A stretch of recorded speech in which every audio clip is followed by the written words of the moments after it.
ପିଲାମାନେ ଦେଖିଲ ଏଠି କ'ଣ ଦେଖାଯାଉଛି? ଏଠି ବର୍ଷା ହେଉଛି। ଦେଖ ଆକାଶରୁ କେମିତି ବର୍ଷା ପଡ଼ୁଛି। ଆଉ ଏଇଠି ଦେଖ କେତେ ଜୋରରେ ବର୍ଷା ହେଉଛି। ଦେଖୁଛ କେମିତି ଜୋରରେ ବର୍ଷା ହେଉଛି। ଆଚ୍ଛା ଇଏ କେଉଁ ଦିନର ଦୃଶ୍ୟ? ବର୍ଷା ଋତୁର ଦୃଶ୍ୟ। ଦେଖ ବର୍ଷା ଋତୁରେ ନଦୀ ପୋଖରୀ ସବୁ ପାଣିରେ ପୁରା ଭର୍ତ୍ତି ହେଇଯାଏ। କାହିଁକି ନା ଆକାଶରୁ ଖୁବ୍ ଜୋରରେ ବର୍ଷା ହୁଏ। ଦେଖ ନଦୀ ପୋଖରୀ ସମୁଦ୍ର ଚାରିଆଡ଼େ ପୁରା ପାଣି ଭର୍ତ୍ତି ହେଇଯାଇଛି। ଯେତେବେଳେ ଖୁବ୍ ଜୋରରେ ବର୍ଷା ହୁଏ ସେତେବେଳେ ନଦୀ ପୋଖରୀ ସମୁଦ୍ର କୂଅ ଗଡ଼ିଆ ସବୁ ପାଣିରେ ଭର୍ତ୍ତି ହେଇଯାଏ। ଯେତେବେଳେ ବହୁତ ପାଣି ହୁଏ ସେତେବେଳେ ସେଇ ପାଣି ଗୁଡ଼ିକ କ'ଣ ହୁଏ? ଚାରିଆଡ଼କୁ ମାଡ଼ିଯାଏ। ଗାଁ ଭିତରେ ବି ପଶିଯାଏ। ଆଉ ଗାଁରେ ଘରଦ୍ୱାର ସବୁ ଭାସିଯାଏ। ତାକୁ କହନ୍ତି ନଈ ବଢ଼ି। ଆଜି ଆମେ ସେଇ ନଈ ବଢ଼ି ବିଷୟରେ ପଢ଼ିବା।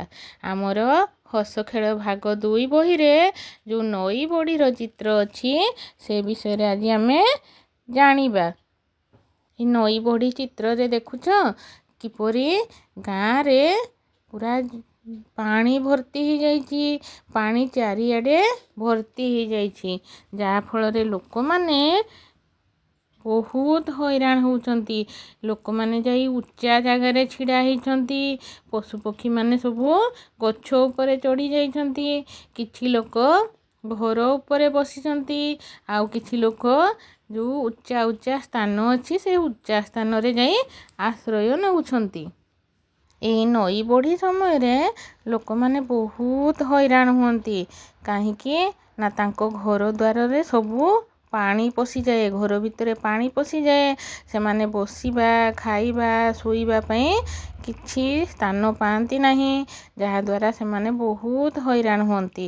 ଆଉ ଏଇ ନଈ ବଢ଼ି ସମୟରେ ଲୋକେ ଡଙ୍ଗାରେ ବସି ଦୂର ସ୍ଥାନକୁ ଯେଉଁଠି ଶୁଖିଲା ଜାଗା ଥାଏ ସେ ସ୍ଥାନକୁ ଚାଲିଯାଆନ୍ତି।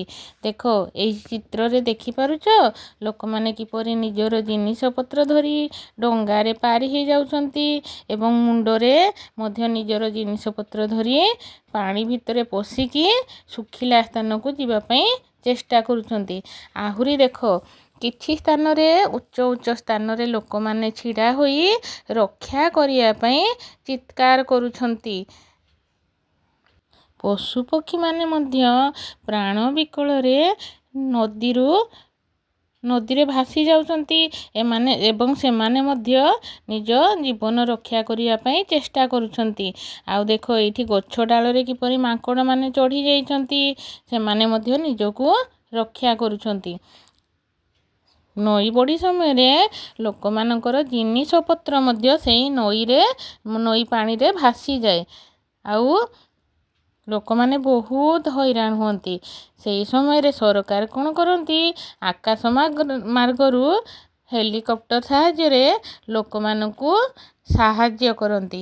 ବିଭିନ୍ନ ଖାଇବା ଜିନିଷ ତାଙ୍କ ପାଇଁ ପଠାନ୍ତି ଏବଂ ଲୋକମାନେ ପ୍ରାଣ ବିକଳରେ ସେଇ ଖାଇବା ଜିନିଷକୁ ପାଇବା ପାଇଁ ଇଚ୍ଛା କରନ୍ତି। କାହିଁକି ନା ସେମାନେ ସବୁ ହରେଇ ଦେଇଥାନ୍ତି। ତାଙ୍କ ପାଖରେ ଖାଇବା ଜିନିଷ କିଛି ନଥାଏ।